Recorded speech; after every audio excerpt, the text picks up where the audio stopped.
어제 은희 한 편이 블랙 코미디를 찍었습니다. 조금 전까지 화면은 축제였죠. 사상 최고, 돌파, 랠리 이런 단어들이 난무했습니다. 그런데 하루 만에 은희 크게 꺾이자 분위기는 바로 장례식으로 바뀝니다. 신기하지 않나요? 오를 때는 다들 조용히 고개만 끄덕이고 떨어질 때는 갑자기 친절해집니다. 마치 원래부터 위험하다고 말해왔다는 듯이요. 여기서 유에게 딱 두 가지를 묻겠습니다. 도대체 무슨 일이 벌어진 걸까요? 그리고 무엇이 잘못된 걸까요? 은이 갑자기 나빠진 걸까요? 아니면 우리가 은을 바라보는 방식 자체가 처음부터 비틀려 있었던 걸까요? 더 불편한 질문도 하나 얹어볼까요? 왜 어떤 사람들은 은이 오르는 동안에는 한마디도 안 하다가 은이 꺾인 다음에야 비로소 목소리가 커질까요? 그 설명은 당신을 위해서일까요? 아니면 당신이 공포에 반응하길 기다린 걸까요? 이 장면에서 가장 위험한 착각은 은을 금의 복사본처럼 보는 겁니다. 금이 안전하면 은도 안전하다. 금이 오르면 은도 그냥 따라간다. 이런 말은 듣기엔 편하죠. 하지만 편한 이야기는 대개 당신 지갑에 불친절합니다. 은은 금처럼 순수한 상징으로만 움직이지 않습니다. 은은 공장으로도 들어가고 기술로도 들어가고 경기의 체온에 따라 신경질적으로 흔들립니다. 그래서 상승할 때는 더 화끈하고 하락할 때는 더 잔인합니다. 그렇다면 어제의 급락은 은의 배신이었을까요? 아니면 시장이 아주 오래된 규칙을 다시 한번 보여준 걸까요? 가격은 종종 믿음이 아니라 필요로 움직입니다. 누군가가 갑자기 생각을 바꿔서가 아니라 누군가가 지금 현금을 만들어야 해서요. 위기의 순간에는 가장 먼저 팔리는 건 가장 나쁜 자산이 아니라 가장 빨리 현금으로 바뀌는 자산입니다. 그리고 은은 그 조건에 너무 잘 들어맞는 자산입니다. 자, 이제 뉴스의 소음은 잠깐 내려두겠습니다. 지금부터는 감정이 아니라 돈의 동선을 보겠습니다. 어제 은이 왜 그렇게 떨어졌는지보다 더 중요한 건 그 하락이 무엇을 예고하는지입니다. 은이 넘어졌다는 사실이 아니라 누가 밀었는지, 그리고 그 손이 다음엔 어디로 향할지가 진짜 이야기입니다. 좋아요 버튼을 한 번만 눌러주세요. 어제 은이 그렇게 미끄러졌는데도 여기까지 온 이유라면 지금 이 영상은 이미 반쯤은 유가 만든 겁니다. 그리고 댓글은 더 간단합니다. 딱 한 문장만 남겨주세요. 어제 급락을 보고 유 머릿속에 가장 먼저 떠오른 단어가 뭐였나요? 무섭다. 억울하다. 드디어 기회다. 아니면 또 시작이네. 한 단어면 됩니다. 그 한 단어가 오늘 이야기에서 유가 어디에 서 있는지 보여주거든요. 자, 이제 본론으로 가겠습니다. 어제 은이 기록적으로 흔들리자 시장은 아주 친절해졌습니다. 평소엔 바쁩니다. 차트만 올려놓고 말은 아껴요. 그런데 가격이 꺾이는 순간 갑자기 설명이 쏟아집니다. 은은 원래 위험하다. 은은 변동성이 크다. 은은 금이 아니다. 듣기엔 그럴듯하죠. 그런데 이런 설명이 너무 빨리 나오는 순간은 항상 조심해야 합니다. 빠른 설명은 대개 빠른 결론을 만들고 빠른 결론은 당신 손을 빠르게 움직이게 하니까요. 오늘의 중심 질문을 정확히 박아두겠습니다. 은이 나빠진 걸까요? 아니면 돈이 급해진 걸까요? 은이 약해졌다고 말하면 마음이 편해집니다. 그런데 시장은 당신이 편해지는 걸 싫어합니다. 당신이 이해하기 시작하면 겁이 줄어들고, 겁이 줄어들면 충동적으로 사고 파는 횟수가 줄어들고, 그 충동이 줄어들면 누군가의 수익도 같이 줄어드니까요. 그러니 시장은 늘 당신에게 이렇게 속삭입니다. 그냥 성격 문제라고요. 그냥 위험하다고요. 여기서 은의 특성이 하나 등장합니다. 은은 금보다 예민합니다. 시장이 얇고 매수와 매도의 충격이 더 크게 전달됩니다. 게다가 은은 공장으로도 들어가고 경기에 붙어서 숨쉬는 자산이죠. 그래서 은이 흔들릴 때 사람들의 말도 더 크게 흔들립니다. funny한 건 말은 늘 같은 방향이라는 겁니다.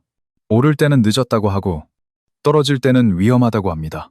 결국 결론은 항상 하나죠. 하지 마라. 그런데 이유도 알 겁니다. 모두가 하지 말라를 합창할 때 누군가는 조용히 계산기를 두드리고 있다는 걸요. 이제 더 깊게 보겠습니다. 어제의 하락이 단순히 겁먹은 개인 투자자들의 패닉이었을까요? 아니면 유동성이라는 현실, 포지션이라는 무게, 달러라는 배경음악이 만들어낸 장면이었을까요? 은이 금의 그림자를 따라가는 게 아니라 돈의 흐름을 더 민감하게 비추는 거울이라면 어제의 급락은 단지 가격 뉴스가 아닙니다. 유가 모르는 사이에 시장의 규칙이 아주 잠깐 드러난 순간일 수 있습니다. 자, 이제 첫 번째 이유부터 꺼내보죠. 왜 은은 금보다 더 크게 흔들리는지요? 이제 큰 그림을 보겠습니다. 어제 은이 그렇게 크게 흔들린 이유를 이해하려면 먼저 한 가지 오해부터 정리해야 합니다. 많은 사람들이 은을 금의 동생쯤으로 생각합니다. 금이 움직이면 은도 따라가고, 금이 안전하면 은도 비슷할 거라고 믿죠. 듣기엔 합리적입니다. 둘 다 귀금속이고, 둘 다 반짝이며, 둘 다 오래된 화폐의 기억을 갖고 있으니까요. 그런데 바로 그 지점이 함정입니다. 은은 금이 아닙니다. 은은 두 개의 얼굴을 가진 자산입니다. 한쪽 얼굴은 화폐입니다. 위기, 불안, 통화가치 하락 같은 이야기가 나오면 은도 금처럼 주목을 받습니다. 하지만 다른 한쪽 얼굴은 훨씬 현실적입니다. 은은 공장으로 들어갑니다. 태양광 패널에 쓰이고, 전자제품에 쓰이고, 산업의 체온을 그대로 흡수합니다. 그래서 은 가격에는 늘 질문이 하나 더 붙습니다. 경제는 지금 뜨거운가? 아니면 식어가고 있는가? 여기서 이유가 꼭 기억해야 할 포인트가 나옵니다. 은은 금보다 이야기가 많습니다. 이야기가 많다는 건 해석이 많다는 뜻이고, 해석이 많다는 건 가격이 더 쉽게 흔들린다는 뜻입니다. 경기가 좋다는 뉴스가 나오면 은은 산업 금속으로서 끌어올려지고, 경기가 나빠질 것 같다는 신호가 나오면 같은 은이 위험자산처럼 팔립니다. 금은 이런 변명 없이도 버티지만 은은 늘 이유를 달고 움직입니다. 그래서 어제 같은 장면이 나옵니다. 시장이 갑자기 한 가지 질문에 집착하기 시작합니다. 앞으로 경기는 괜찮을까? 이 질문이 커지는 순간 은은 가장 먼저 표정이 바뀝니다. 왜냐하면 은은 금보다 훨씬 더 솔직하게 경기 이야기를 반영하기 때문입니다. 금은 침묵할 수 있어도 은은 말을 합니다. 때로는 너무 크게요. 또 하나 중요한 차이가 있습니다. 시장의 크기입니다. 은 시장은 금보다 훨씬 얇습니다. 물이 얕은 곳에 돌을 던지면 파문이 크게 퍼지죠. 은이 딱 그렇습니다. 큰 자금이 들어오면 빠르게 튀어오르고, 빠져나가면 같은 속도로 꺾입니다. 이건 은이 나빠서가 아니라 구조의 문제입니다. 얇은 시장은 늘 과장된 움직임을 보여줍니다. 그래서 은은 늘 오해를 받습니다. 변덕스럽다, 믿기 어렵다, 위험하다. 하지만 사실 은은 거짓말을 잘 못합니다. 경기가 흔들리면 바로 흔들리고, 돈의 태도가 바뀌면 바로 반응합니다. 어제의 급락도 마찬가지입니다. 은이 갑자기 성격이 나빠진 게 아니라 시장이 던진 질문이 바뀌었을 뿐입니다. 이제 질문은 여기로 이어집니다.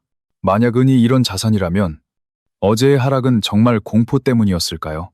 아니면 은이 가장 먼저 반응해야만 했던 구조적인 이유가 있었던 걸까요? 이제 그 답을 찾으러 가겠습니다. 진짜 이유는 감정이 아니라 더 차가운 곳에 있습니다. 이제 트위스트를 꺼내겠습니다.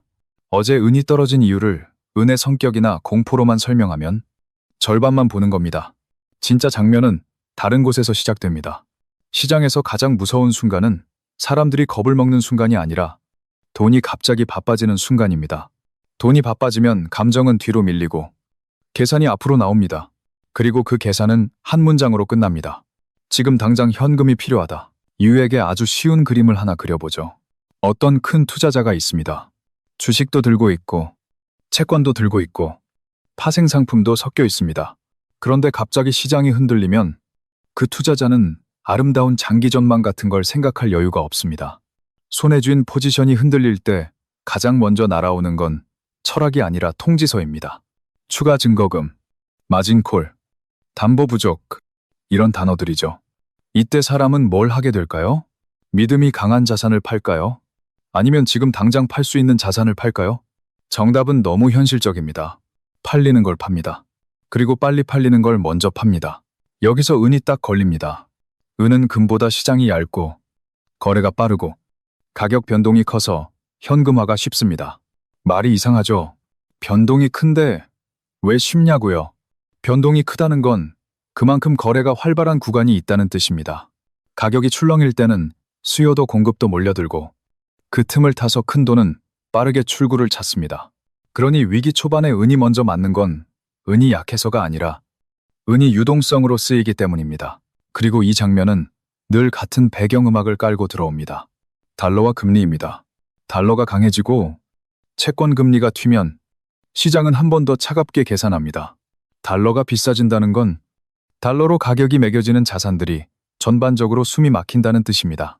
게다가 금리가 올라가면 레버리지를 쓴 투자자들은 비용이 늘고 위험을 줄이려 합니다. 이때 제일 먼저 정리되는 건 이야기가 많고 변동이 큰 자산입니다. 은은 정확히 그 리스트 위쪽에 있습니다. 여기서 가장 아이러니한 장면이 나옵니다. 많은 사람들이 은을 위험 자산이라고 부르죠. 그런데 위기 초반에 은이 떨어지는 건 위험해서가 아니라 가장 빨리 돈이 되는 쪽으로 밀리기 때문입니다. 이유가 길에서 비를 맞았는데 우산을 챙기러 집에 들어갈 시간이 없다고 생각해 보세요. 일단 뛰어야 합니다.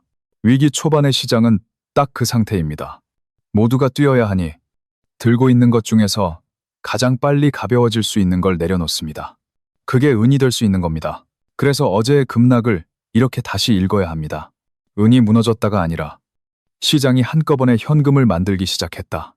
공포가 은을 끌어내린 게 아니라 유동성이 은을 끌어내렸다. 그리고 이때 정말 중요한 건 다음 장면입니다. 유동성 매도가 끝난 뒤에는 무엇이 남을까요? 그때부터는 다시 본질이 돌아옵니다. 은이 가진 두 얼굴 중 어떤 얼굴이 힘을 얻는지, 그리고 중앙은행과 시장의 기대가 어떤 방향으로 움직이는지에 따라 이야기는 완전히 달라집니다. 자, 이제 유에게 질문 하나만 남깁니다. 어제의 하락이 단순한 패닉이라면 끝이지만 유동성 때문에 벌어진 장면이라면 아직 끝이 아닙니다. 그렇다면 다음 도미노는 어디로 굴러갈까요? 이제 그 도미노를 꺼내보겠습니다. 누가 어떤 이유로 움직였는지, 그리고 그 움직임이 경제의 다른 판을 어떻게 흔드는지요. 이제 도미노를 하나씩 세워보겠습니다. 어제 은이 떨어진 장면은 시작일 뿐입니다. 진짜 이야기는 그 다음 칸에서 벌어집니다. 시장에서 가격은 혼자 움직이지 않습니다. 누군가 팔면 누군가는 이유를 만들고 그 이유는 또 다른 움직임을 부릅니다. 이게 바로 도미노입니다. 첫 번째 도미노는 포지션입니다. 은 가격이 빠르게 꺾이자 은을 레버리지로 들고 있던 포지션들이 동시에 흔들립니다. 여기서 중요한 건 방향이 아닙니다. 손실이 커졌다는 사실 그 자체입니다. 손실이 커지면 투자자는 선택지가 줄어듭니다. 기다릴까가 아니라 줄일까를 고민하게 됩니다. 이 순간부터 매도는 판단이 아니라 반사신경이 됩니다. 두 번째 도미노는 파생상품입니다. 선물과 옵션 시장에서는 가격보다 증거금이 먼저 움직입니다. 은이 일정 수준 아래로 내려가면 자동으로 포지션을 줄이거나 청산해야 하는 규칙들이 작동합니다. 사람의 감정이 아니라 시스템의 규칙입니다. 그래서 이 단계에서는 뉴스도 전망도 의미가 없습니다. 차트 위에 숫자가 규칙을 건드렸느냐, 그게 전부입니다. 세 번째 도미노는 다른 자산입니다. 은에서 손실이 커진 투자자는 한 자산만 보지 않습니다. 포트폴리오 전체를 봅니다. 주식, 원자재, 심지어 채권까지요. 어디서 현금을 만들 수 있을까를 동시에 계산합니다. 이때 시장에 이상한 장면이 나옵니다. 서로 상관없어 보이던 자산들이 동시에 흔들리기 시작합니다. 누군가가 한 방향으로 틀어서가 아니라 같은 이유로 현금을 만들기 때문입니다. 네 번째 도미노는 이야기의 변화입니다. 가격이 빠지기 시작하면 설명이 따라옵니다. 어제까지는 산업 수요가 강하다고 말하던 사람들이 오늘은 경기 둔화를 말합니다. 숫자가 바뀌면 해석도 바뀝니다. 이건 거짓말이 아니라 인간의 본능입니다. 사람은 결과에 맞춰 이유를 붙이니까요. 문제는 이 설명이 다시 시장에 흘러들어가서 다음 매도를 정당화한다는 겁니다. 다섯 번째 도미노는 개인 투자자입니다.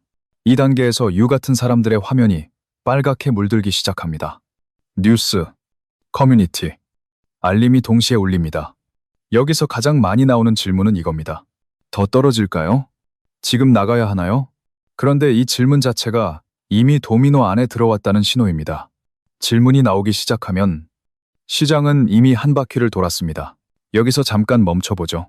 이 모든 과정에서 은의 본질은 바뀌었을까요? 채굴량이 갑자기 늘었나요? 산업에서 은을 안 쓰게 됐나요? 아닙니다. 바뀐 건 오직 하나입니다. 포지션과 유동성의 균형입니다. 은은 도미노의 첫 타일이었을 뿐이고 그 뒤의 움직임은 은이 아니라 시장 전체의 반응이었습니다. 그리고 이 지점이 가장 중요합니다. 도미노는 영원히 쓰러지지 않습니다.